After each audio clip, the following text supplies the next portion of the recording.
नमस्कार दोस्तों, Bhatner IAS YouTube channel पर स्वागत है आपका। मैं नविंदर सिंह आपको पढ़ाने जा रहा हूँ इतिहास, जिसमें हमारा दिल्ली सल्तनत चल रहा है। इससे पहले सल्तनत में हमने उनकी जो प्रशासनिक व्यवस्था है वो शुरू की थी। हमने उनके मंत्रीगण हैं, जो अधिकारीगण हैं, उनको पढ़ लिया था। तो उसके बाद हमने उनका भू राजस्व देखा और आज जो हम पढ़ने जा रहे हैं, हमारा टॉपिक है सैन्य व्यवस्था। तो आज हम सैन्य व्यवस्था के बारे में जानकारी प्राप्त करेंगे। तुर्की सत्ता में सैन्य व्यवस्था का विशेष महत्व रहा है। फिर से हम देखेंगे, सैन्य प्रशासन में देखेंगे जो तुर्की विजेता थे, मुख्य रूप से क्या थे, वो सैनिक ही थे। मुख्य रूप से वो क्या थे, सैनिक ही थे। तथा सैन्य व्यवस्था का सल्तनत काल में विशेष महत्व रहता है। और हम देखेंगे यहाँ पर नव सत्ताधारी होने के कारण क्या थे, जो सुल्तान थे, नव सत्ताधारी होने के कारण उन्हें एक सुदृढ़ सैन्य व्यवस्था अपनाना जरूरी था। इस प्रकार से हम देखें, जो भारत है, इस प्रकार से भारत का क्षेत्र है, छोटे रूप में हम देख लेंगे। यहाँ पर दिल्ली था, तो उनका प्रशासन हम देखेंगे लगभग इधर से शुरू होता है। इधर से शुरू होता है। शुरू में इतने क्षेत्र में ही रहता है। दिल्ली सल्तनत का जो क्षेत्र है, विस्तार क्षेत्र है। नव सत्ताधारी थे, तो उन्हें एक तो हम देखेंगे पश्चिम में क्या था, मंगोलों के आक्रमण हो रहे थे। किनके आक्रमण हो रहे थे, मंगोलों के। एक तो जो मंगोलों के आक्रमण थे, दूसरा हिंदू शासक थे। जो हिंदू शासक कहें या हम देखेंगे राजपूत शासक थे, इनके क्या हो रहे थे, विद्रोह यहाँ पर हमें देखने को मिलते हैं। इधर से हम देखेंगे, इधर से कौन थे, मंगोल। पश्चिम क्षेत्र में हम देखें मंगोल थे। मंगोल जो थे उस समय विश्व की चरम शक्ति थे। सभी को परेशान किया हुआ था मंगोलों ने, एक खानाबदोश जाति थी। तो इस तरफ से उनके आक्रमण होते थे। और यहाँ से हम देखेंगे राजपूत शासक हैं या हिंदू शासक हैं, इनके लगातार अटैक इधर होते रहते थे। तो इसके लिए उन्हें क्या था, सुदृढ़ सैन्य व्यवस्था की जरूरत पड़ती थी। उन्हें क्या चाहिए थी, एक सुदृढ़ सैनिक व्यवस्था अपनाने की जरूरत थी। इसलिए सेना का महत्वपूर्ण स्थान रहता है दिल्ली सल्तनत में। इसके बाद हम देखेंगे जो सुल्तान हैं दिल्ली के सुल्तानों ने क्या किया, विस्तारवादी नीति को भी अपनाया। किसको, विस्तारवादी नीति को भी यहाँ पर दिल्ली सुल्तान अपनाते हैं। यहाँ पर हम देखेंगे प्रारंभ में है जो विस्तार छोटे रूप में है, लेकिन धीरे धीरे हम देखेंगे इल्तुतमिश के बाद हम देखेंगे अलाउद्दीन खिलजी जब आता है तो विस्तार काफ़ी बढ़ता है। साम्राज्य का विस्तार अलाउद्दीन खिलजी के समय से ही शुरू होता है। पहले तो यह स्वयं को एक सुदृढ़ करने में लगे रहे, अपने आप को मजबूत करने में लगे रहे, मंगोलों से बचने के लिए और राजपूत शासकों से स्वयं को बचाने के लिए। अब विस्तारवादी नीति अपनाएंगे जब दिल्ली के सुल्तान हैं। हम देखेंगे यहाँ पर जो दिल्ली के सुल्तान हैं, दिल्ली के सुल्तान जो हैं, जैसे ही विस्तारवादी नीति अपनाएंगे तो इनका क्षेत्र क्या है, बढ़ेगा। मान के चलिए आप यहाँ पर है, इस क्षेत्र को जीतेंगे, इस क्षेत्र को विजय करेंगे, इस क्षेत्र को विजय करेंगे। जैसे अलाउद्दीन खिलजी गुजरात को जीतता है, देवगिरी के क्षेत्र को जीतता है। यानी इनके क्षेत्र में जैसे ही विस्तार होगा और इस क्षेत्रों को संभालने के लिए, इन प्रदेशों को संभालने के लिए उनको क्या चाहिए, एक सैनिक व्यवस्था चाहिए। एक अच्छी या सुदृढ़ सैनिक व्यवस्था उनको यहाँ पर जरूरत पड़ेगी। तथा विस्तार में हम देखेंगे इनके जो प्रदेश हैं, नए नए प्रदेश होंगे तथा इन प्रदेशों को नियंत्रण, यहाँ पर हम देखें इन प्रदेशों को क्या करना पड़ेगा, नियंत्रित भी करना पड़ेगा, अपने अंडर में भी रखना पड़ेगा, ताकि इनका जो शासन संचालन है अच्छे तरीके से सुचारू रूप से कर सकें।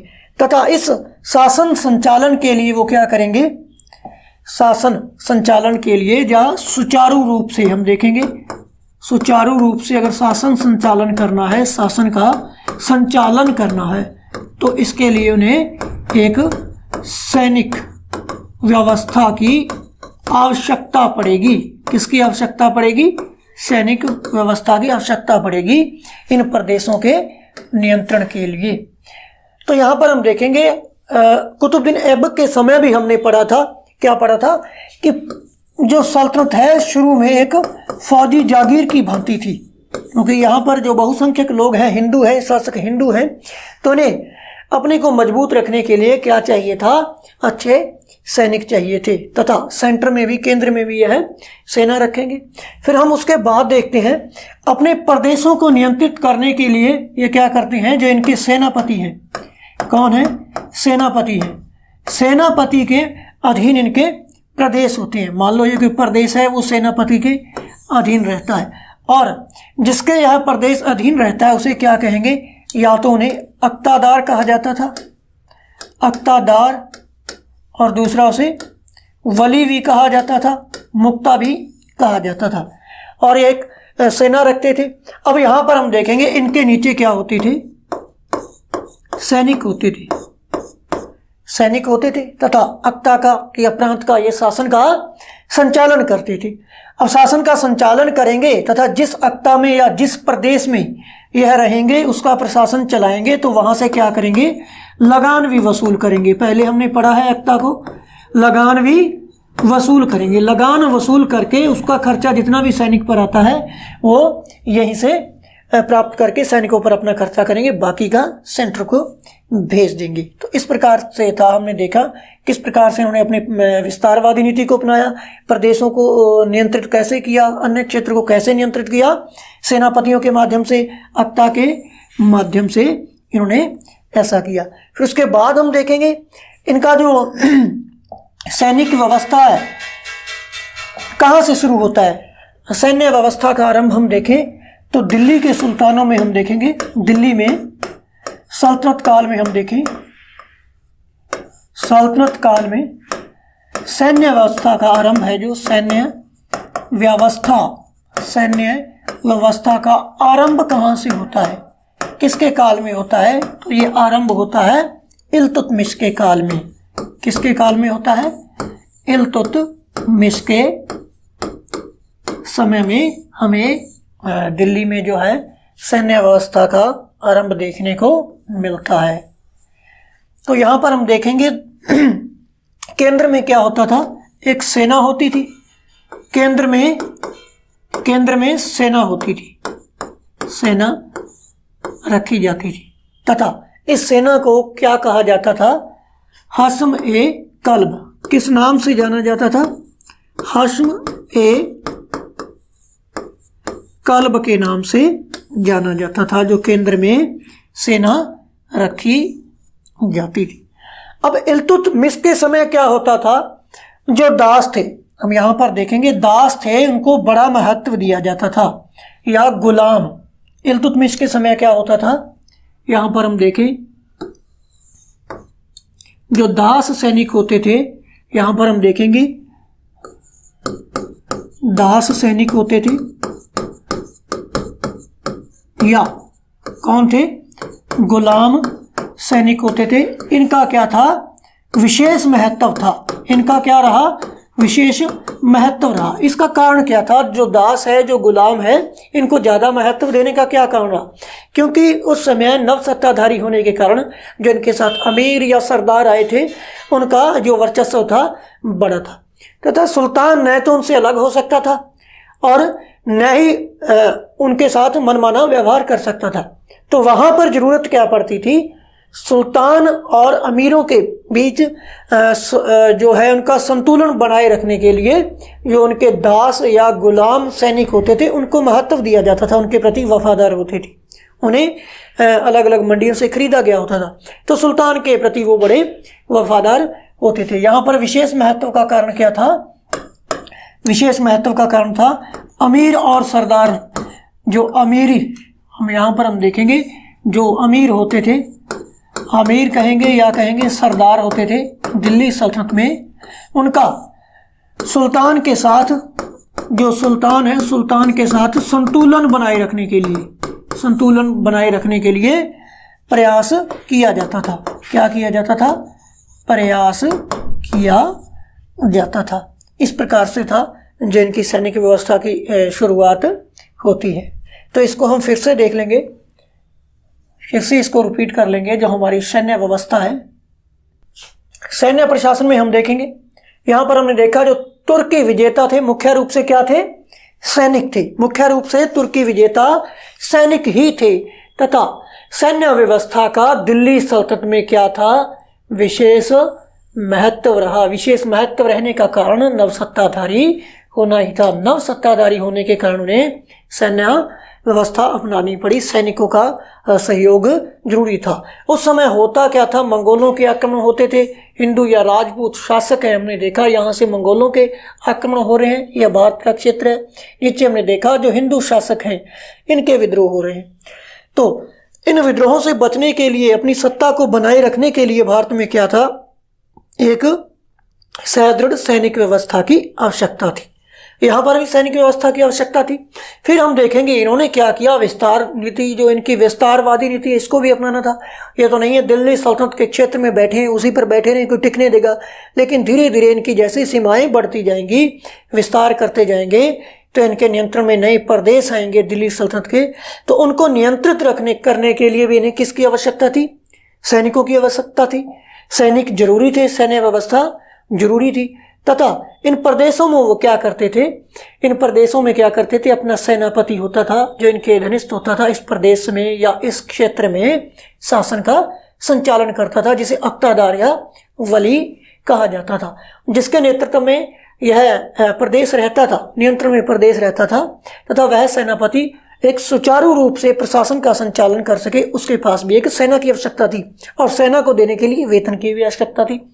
तो अक्तादार या वली होता था इस प्रदेश का जो मालिक होता था या प्रशासक होता था, तथा वह अपने अधीन जो सेना की टुकड़ी रखता था, इस अक्ता से लागान वसूल करता था और उसका सैनिकों का खर्चा उपभोग वहीं से करता था। फिर हम देखेंगे दिल्ली सल्तनत काल में जो सैन्य व्यवस्था है वो कहाँ से आरंभ होती है।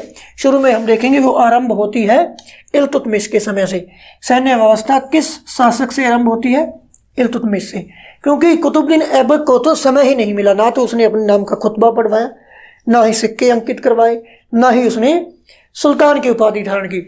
उसके पास इतना समय नहीं था कि वह विस्तार भी कर सके और एक प्रशासनिक नीतियां भी बना सके, क्योंकि वह स्वयं को उलझाए हुए था गजनी और सिंध के प्रदेश में जो कुबाचा और यलदोज थे उनके साथ उलझा हुआ था, और थोड़े ही समय में उसकी मृत्यु हो गई थी।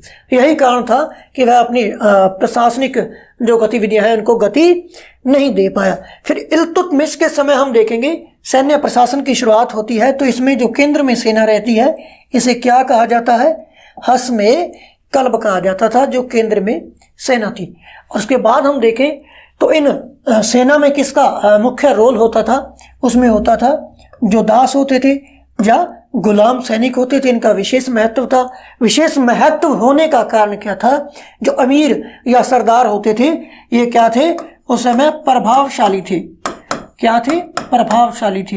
सुल्तान को इनके साथ अच्छा बर्ताव करना पड़ता था ताकि वह दिल्ली के तख्त पर बैठा रहे, तथा इनके मध्य संतुलन बना रहे, इसके लिए इन दास या गुलाम सैनिकों को बड़ा महत्व दिया जाता था। और इसके बाद हम देखें इनकी प्रांतीय सेना की बात करें तो प्रांतीय सेना जो थी उसे क्या कहा जाता था, हाशिम ए अतरफ। प्रांतीय सेना को, जो प्रांतीय सेना थी उसे हाशिम ए अतरफ के नाम से जाना जाता था। फिर इससे पहले हमने देखा जो केंद्रीय सेना थी उसे किस नाम से जाना जाता था, उसे जाना जाता था हाशिम ए कल्ब के नाम से। अब प्रांत में जो अक्ता में जो सेना होती थी उसे क्या किया जाता था, वेतन के बदले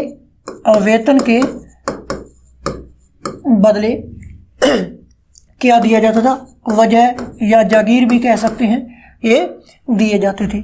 और इल्तुतमिश के समय हम देखें तो एक हमें शमसी शब्द मिलता है। क्या मिलता है, शमसी शब्द की जानकारी मिलती है, जिसका अर्थ क्या था, घुड़सवार सेना। जो घुड़सवार सेना होती थी उसे क्या कहा जाता था, शमसी कहा जाता था। फिर हम इसके बाद देखें जब इल्तुतमिश की 1236 में क्या हो जाती है, जो इल्तुतमिश है इसका हम देखेंगे 1200 1236 ईस्वी में इसकी मृत्यु हो जाती है। और 1265 ईस्वी में शासक कौन बनता है? बलबन बनता है। इस बीच का जो समय है, इस बीच के समय में हम देखेंगे तो जो शासक रहते हैं वो क्या रहते हैं? अयोग्य कह सकते हैं या दुर्बल शासक है, यहाँ पर शासन करते हैं। और इस समय में हम देखेंगे जो अमीर है 1236 से लेकर के 1265 का काल है, इसका जो बीच का ये समय है अयोग्य व दुर्बल, यहाँ पर शासक जो सुल्तान रहते हैं, इस बीच के काल में क्या होता है? अमीर अत्यधिक प्रभावशाली हो जाते हैं। अमीर क्या हो जाते हैं? प्रभावशाली हो जाते हैं। तथा इन शासकों व इन अमीरों के मध्य क्या रहती है? तनातनी, यानी आपस में नहीं पड़ती, तनातनी रहती है, जिसमें क्या होता है? सैन्य व्यवस्था पर कोई विशेष ध्यान नहीं दिया जाता। फिर से सल्तनत एक हम देखेंगे कमजोर कड़ी आ जाती है, ना तो सल्तनत का विस्तार हो पाता है, ना ही यह मुकाबला कर पाते हैं जो विद्रोह होते हैं इस समय में। तो 1265 में आगे चलकर क्या होता है? बलबन दिल्ली के तख्त पर बैठता है। बलबन के द्वारा कुछ सुधार किए जा सकते हैं। यहाँ पर हमने देखा बलबन ने कुछ सुधार किए, राजत्व के सिद्धांत भी दिए। तो बलबन के द्वारा जो सैन्य व्यवस्था है इसमें सुधार किए जाते हैं। अगला शासक जब बलबन बनता है तो इसके द्वारा सैन्य सुधार किए जाते हैं। इसके द्वारा एक दीवान ए आरिज, हम पहले भी पढ़ चुके हैं पिछली कक्षा में, दीवान ए आरिज एक सैन्य विभाग की स्थापना की जाती है। दीवान ए आरिज क्या था? एक सैन्य विभाग था जिसकी स्थापना किसके द्वारा की जाती है? बलबन के द्वारा की जाती है। तथा इसका मुखिया कौन होता था? इसका प्रधान कौन होता था? आरिज ए मुमालिक। कौन था? आरिज ए मुमालिक। लेकिन सुचारू रूप से हम देखें तो सैन्य व्यवस्था में यहाँ पर भी कोई बड़ा योगदान नहीं रहा। अगर विधिवत रूप से हम देखें 13वीं शताब्दी में जो सल्तनतकालीन सैन्य व्यवस्था है, यहाँ पर सुचारू रूप से सैन्य संचालन शुरू होता है। हम देखते हैं विधिवत रूप से देखा जाए, विधिवत रूप से तो सैन्य संचालन जो है या सैन्य व्यवस्था है किसके समय बनती है? खिलजियों के समय बनती है। खिलजियों के समय बनती है। खिलजी वंश आता है, उसके समय सैन्य व्यवस्था बनती है। अब सैन्य व्यवस्था खिलजियों को क्या जरूरत पड़ी? सबसे पहले तो हम देखेंगे कंसेप्ट की बात है यहाँ पर, क्योंकि जो साम्राज्य का विस्तार है वो कब शुरू होता है? जब खिलजी वंश दिल्ली की सत्ता पर बैठते हैं या तख्त पर बैठते हैं तो साम्राज्य विस्तार का प्रारंभ होता है। अब साम्राज्य विस्तार जो है भेड़ों के साथ नहीं किया जाता, उसके लिए किसकी आवश्यकता होगी? भेड़ों की बजाय सैनिकों की आवश्यकता होगी। सैनिकों को अधिक महत्व किसने दिया? सैन्य व्यवस्था को सर्वाधिक महत्व दिया जाता है दिल्ली सल्तनत में अलाउद्दीन खिलजी के द्वारा। उसके द्वारा साम्राज्यवादी नीति को अपनाया जाता है। तो विधिवत रूप से हम देखें जो सैन्य संचालन है वो खिलजियों के समय होता है। 13वीं शताब्दी में यहीं से शुरू होता है। इसका काल हम देखें, यहाँ हम देखेंगे लगभग सैन्य युग की बात करें, किसकी बात करें? सैन्य युग की बात करें दिल्ली सल्तनत में। किसमें? जो दिल्ली सल्तनत है इसमें सैन्य युग की बात करें तो यह रहता है 1296 से रह के 1316 ईस्वी तक। ये सैन्य युग किसका काल है? अलाउद्दीन खिलजी का। अलाउद्दीन खिलजी का काल है जो सैन्य युग के नाम से भी जाना जाता है। यहाँ पर हम देखेंगे अलाउद्दीन खिलजी ने एक जो सेना है इसको बड़ा महत्व दिया। जो सैनिक थे अलाउद्दीन खिलजी के द्वारा इन सैनिकों को क्या दिया गया? नगद वेतन दिया गया। जो छोटी एकता थी, एक बड़ी एकता थी, छोटी एकता को इसने समाप्त कर दिया और खालसा क्षेत्र का इसके द्वारा विस्तार भी किया गया। और अलाउद्दीन खिलजी के द्वारा और हम देखेंगे सैन्य के क्षेत्र में घोड़ों को दागने की जो प्रथा थी, हम पहले ही पढ़ चुके हैं, घोड़े दागने की प्रथा और सैनिकों का जो हुलिया नोट करना है, हुलिया नोट करने की प्रथा है, जो इसको भी महत्व दिया था। इसके बाद हम देखेंगे, इसको फिर से देख लेंगे और जो इनकी प्रांतीय सेना है, प्रांतीय सेना के बारे में यहाँ से हमने शुरू किया था। जो प्रांतीय सेना, इसे किस नाम से जाना जाता था? हस्म ए अत्रफ। हस्म ए अत्रफ किसे कहा जाता था? प्रांतीय सेना को कहा जाता था। और एक शमसी शब्द है जो इसके बारे में जानकारी मिलती है, जो किसकी जानकारी ये था हमें? घुड़सवार सेना के लिए किस शब्द का प्रयोग होता था? इल्तुतमिश के समय शमसी शब्द का प्रयोग किया जाता था। फिर हम देखेंगे प्रांतीय सेना को बदले में क्या मिलता था? वजह दी जाती थी। वेतन के बदले में उन्हें जागीर या अत्ता प्रदान होती थी। नकद वेतन नहीं मिलता था शुरू में। और कारण यह रहता है कि यहाँ पर उनका नवस्थापित सत्ता होने के कारण, नव सत्ताधारी होने के कारण उनके पास न तो सुचारू ढंग से सिक्के ढाले जाते थे, न उनके पास इतना धन सा कि इनको नकद वेतन दे सके। और जिस प्रदेश को यह जीतते थे उस प्रदेश पर अपने सैनिकों का नियंत्रण होता था, अपने सैनिकों के अधीन कर देते थे। जितना खर्च होता था वो कहते थे जो अक्ताधार है वो अपनी सेना पर खर्च करे, स्वयं का खर्च करे और बाकी राजकोष में जमा करे। यही कारण था, नवीन होने के कारण इनके पास जो धन है उसकी कमी थी। तो इसके लिए वेतन के लिए क्या करते थे? जागीर देते थे या अक्ता देते थे, जिसे वजह के नाम से भी जाना जाता है। अब शमसी के बारे में हमने देख लिया। इसके बाद हम देखें तो इल्तुतमिश का जो समय है, इल्तुतमिश के समय क्या होता है? सैन्य व्यवस्था का आरंभ होता है।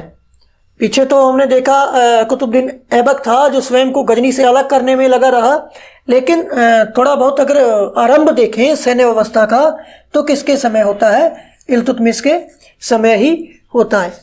तो इससे पहले हम देखेंगे इल्तुतमिश की जब मृत्यु हो गई 1236 ईस्वी में और 1265 ईस्वी में जब बलबन बैठा तो इनके मध्य का काल है दुर्बल और जो अयोग्य शासक हैं इनके मध्य अमीरों के साथ तनातनी रहती थी और संघर्ष चलता था सत्ता को प्राप्त करने के लिए। तो इस समय भी सेना में कोई सुधार नहीं हुए। इसके बाद 1265 में जब बलबन सत्ता संभालता है तो उसके द्वारा कुछ प्रयास किए जाते हैं सुधार करने के, लेकिन उतने बड़े पैमाने पर या व्यापक रूप से भी बलबन भी नहीं कर पाया। लेकिन कुछ हद तक इसने सुधार किए। बलबन के द्वारा दीवान आरिज विभाग की स्थापना की गई और दीवान आरिज जो विभाग है सैन्य विभाग के नाम से जाना गया। दीवान आरिज सैन्य विभाग का ही नाम था, जिसका जो प्रधान है वो क्या कहलाता था? मुखिया आरिज मुमालिक नाम से जाना जाता था।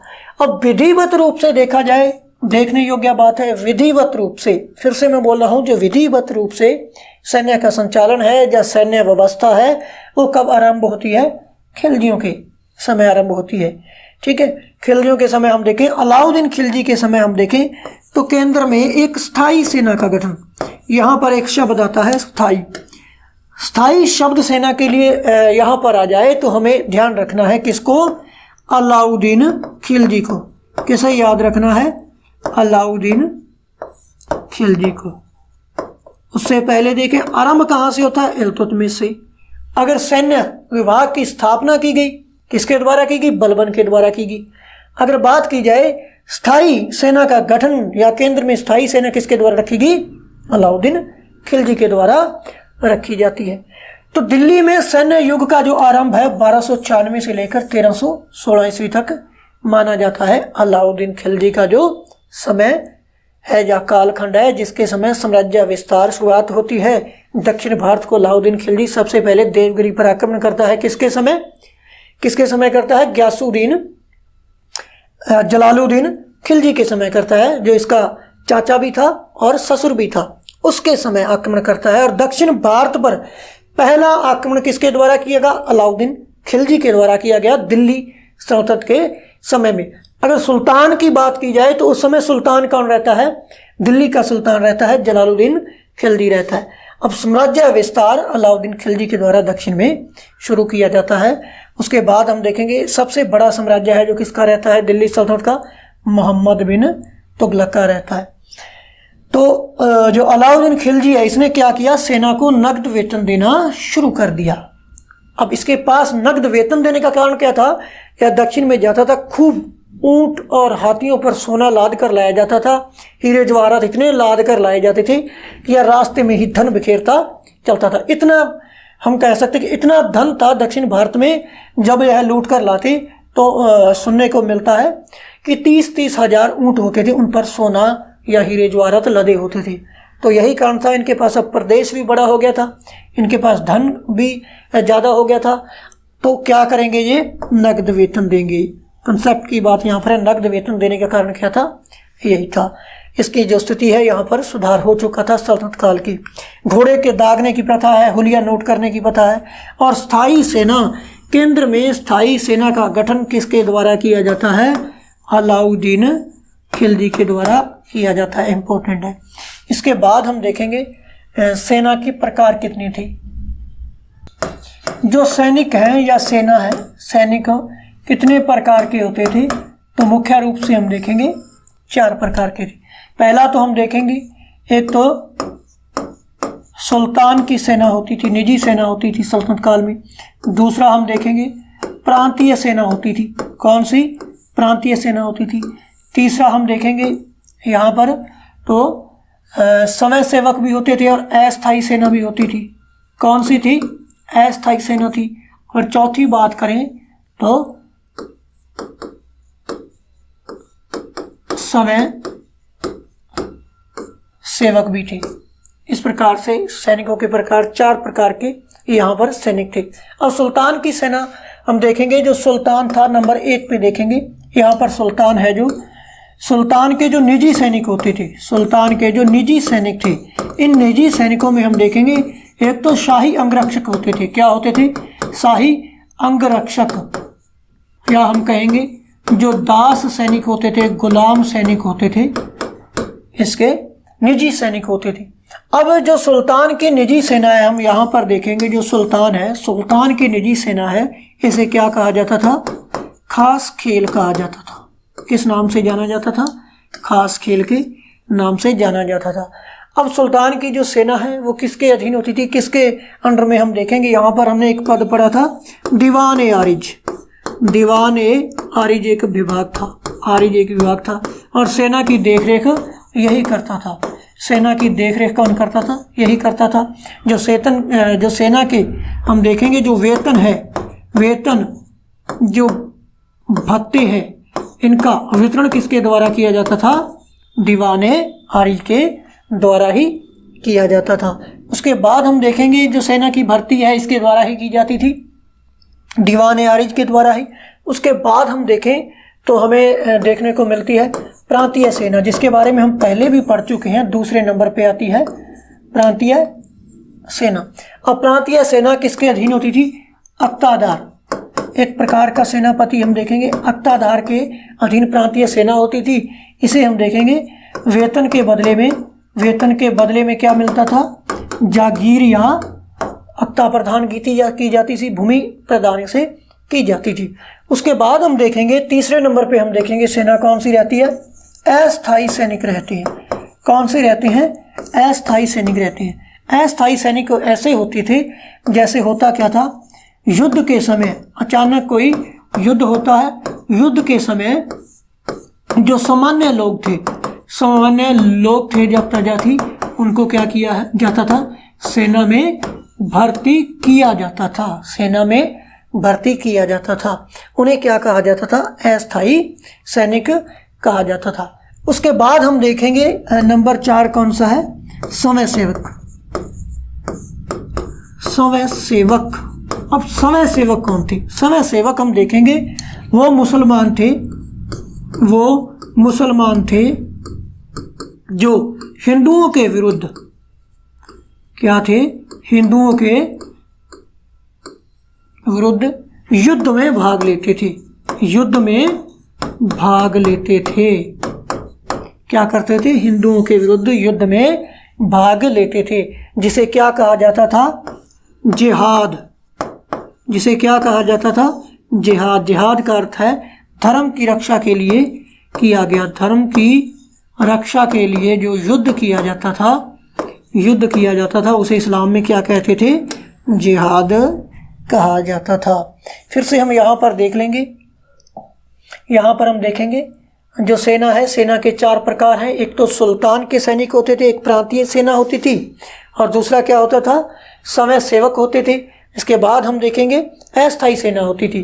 सुल्तान के जो सैनिक होते थे, निजी सैनिक होते थे। निजी सैनिकों में क्या होता था, शाही अंगरक्षक होते थे, जिनमें गुलाम दास है ये लोग होते थे। और इस निजी सेना को क्या कहा जाता था, खास खेल कहा जाता था। किस नाम से जाना जाता था, खास खेल के नाम से जाना जाता था।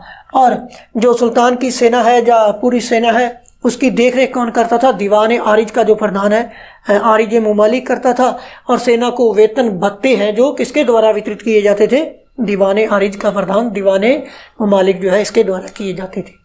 उसके बाद है प्रांतीय सेना, इक़्तिदार के अधीन होती थी, जहाँ पर हम देखेंगे उनको वेतन के बदले में जागीरें मिलती थी। सैनिकों को नकद वेतन नहीं था। नकद वेतन किसके द्वारा दिया जाता है? अलाउद्दीन खिलजी के द्वारा दिया जाता है।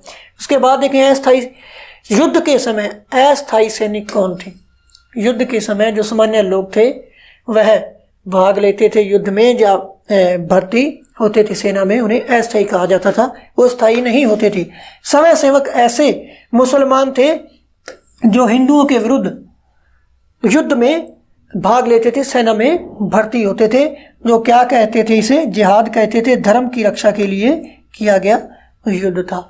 और हम देखेंगे अगर स्थायी सेना की व्यवस्था की गई सबसे ज़्यादा केंद्र में, हम देखें यहाँ पर जो केंद्र है, केंद्र में जो स्थायी सेना रखी गई या स्थायी सेना को महत्व दिया गया, तो यह महत्व किसके द्वारा किया? एक तो अलाउद्दीन खिलजी के द्वारा और दूसरा मोहम्मद बिन तुगलक के द्वारा दिया जाता है। और साम्राज्य का विस्तार इससे शुरू होता है और इसके समय हम देखेंगे सल्तनत का जो साम्राज्य विस्तार है अपने चरम पर रहता है। किसके समय? मोहम्मद बिन खिलजी के, मोहम्मद बिन तुगलक के समय में। और इसी के समय है जो सल्तनत का विघटन है वो होना प्रारंभ हो जाता है और आज़ाद होना शुरू कर देते हैं दक्षिण की राज्य भी या अधीन राज्य भी। सल्तनत का सबसे बड़ा विस्तार मोहम्मद बिन तुगलक के समय ही था तथा इसके समय जो प्रांतों की संख्या थी वो कितनी थी? 23 थी। प्रांतों की संख्या कितनी रहती है? 23 रहती है। इसके बाद हम देखें जो सेना है, सेना के कितने भाग थे? यहाँ पर हम देखेंगे सेना के 3 भाग थे। सेना के 3 भाग रहते हैं सल्तनत काल में। उनमें हम देखेंगे पहला देखें तो है तीसरा। पहला क्या था? यहाँ पर हमें देखने को मिलेगा घुड़सवार सेना। और दूसरा हम देखें तो कौन सा रहता है? गज सेना। और तीसरा हम देखें तो पैदल सेना थी। इस प्रकार से हम देखेंगे सेना के प्रकार या सेना के भाग देखें तो सेना के 3 भाग हमें देखने को यहाँ पर मिलते हैं। पहला घुड़सवार सेना, ठीक है, दूसरा गज सेना, तीसरा पैदल सेना। अब घुड़सवार सेना की बात करें तो हम यहाँ पर देखेंगे सबसे पहले किसे देखेंगे? घुड़सवार सेना को। घुड़सवार जो सेना थी वो सल्तनत काल में सेना का इसे प्राणवायु कहा जाता था। प्राणवायु थी। दिल्ली सल्तनत में देखा जाए तो घुड़सवार सेना क्या है? प्राणवायु थी। इनके लिए ऑक्सीजन का काम करती थी। और एक शब्द मिलता है सवार। सवार किसके लिए उपयोग किया गया है? यहाँ पर हम देखेंगे जिस सैनिक के पास क्या होता था?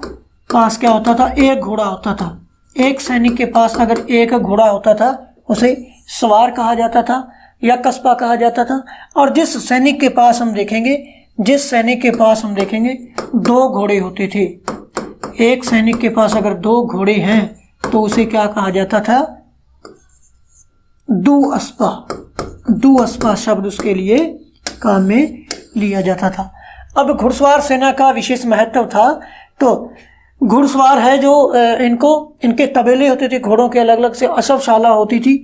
अब अश्वशाला का जो प्रधान था हम देखेंगे, पहले ही पढ़ चुके हैं, अश्वशाला का जो प्रधान था उसे क्या कहा जाता था? आमीर आखुर। आखुर शब्द किसके लिए प्रयोग किया है? अश्वशाला का जो प्रधान था, अश्वशाला का जो प्रधान था उसे अमीर आखुर कहा जाता था। और रजिया के समय इस पद पर कौन नियुक्त था? रजिया के समय हम देखें तो इस पद पर कौन था? मलिक याकूत। प्रश्न पूछा जाता है रजिया के समय जो अमीर याकूर है इस पद पर किसे नियुक्त किया गया? मलिक याकूत को किया गया, जिसके साथ की रजिया बड़ा स्नेह रखती थी। और यही कारण था जो अमीर लोग थे, जो सरदार लोग थे दिल्ली सल्तनत के, इस बात को लेकर के उन्हें खटकती रहती थी। जो बुजुर्ग योद्धा थे, तुर्क योद्धा थे, उन्हें लगता था कि इस प्रकार के दास व्यक्ति के साथ एक राजकुमारी या सल्तनत को संभालने वाली सत्ताधारी स्त्री का यह संबंध इनको अखरता था। फिर उसके बाद हम देखेंगे गज सेना। कौन सा देखेंगे? गज सेना। नंबर 2 पे हम देखेंगे गज सेना। गज सेना में क्या होता था? हाथी होते थे। जब दिल्ली सल्तनत पर इनका अधिकार हो गया, सत्ता पर, दिल्ली में हम देखेंगे दिल्ली सत्ता पर तुर्कों का क्या हो जाता है?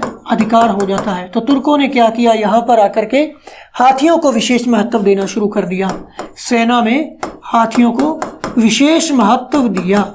इसका विशेष महत्व देने का कारण क्या था? उनका मानना था कि युद्ध का जो संचालन है वो हाथी पर बैठकर अच्छे तरीके से किया जाता है, ऊंचा बैठकर किया जाता है, जिसमें हम देखेंगे युद्ध के क्षेत्र में पूरी नजर रखी जा सकती है। हम यहाँ पर हम देखेंगे ये कोई युद्ध का मैदान है, नीचे ये क्या है? सैनिक हैं, घुड़सवार हैं। तो इस पर जो हाथी है, हाथी क्या होता था? एक विशालकाय जानवर होता था। इस प्रकार से हाथी है जो एक विशालकाय जानवर होता था। और यहाँ पर हम देखेंगे एक हौज होता था, जिसमें कौन बैठता था? कोई शासक बैठता था, यह सुल्तान बैठता था। और हाथी की सूंड के साथ एक तलवार बांध दी जाती थी, जो पूरी सेना का नरसंहार करती थी। इससे अपनी सूंड के साथ सेना को काटता रहता था। और यहाँ से बैठकर भाले व तीर से वह दूसरी सेना है जो उसको निशाना बना सकता था, और पूरा जो युद्ध क्षेत्र है ये जो इस पर नज़र बनाए रखता था। लेकिन भारतीयों के लिए ये हाथी क्या हुए? नासूर साबित होते हैं कहीं ना कहीं। तो दिल्ली के जो सुल्तान थे इन्होंने हाथियों को विशेष महत्व भी दिया, तथा हाथी रखना इनका विशेषाधिकार था, विशेषाधिकार रहा। इन्होंने आम जनता पर जो हाथी है रखने के लिए रोक लगा दी, बैन कर दिया। अगर हाथी रखेगा तो कोई दिल्ली का सुल्तान ही रखा जा सकता है। तो उसके बाद हम देखेंगे जो हस्ती सेना होती थी, उसका जो अध्यक्ष होता था वो कौन होता था? शहनाए पील। शहनाए पील किसके लिए प्रयोग हुआ है? हम यहां पर हम देखेंगे जो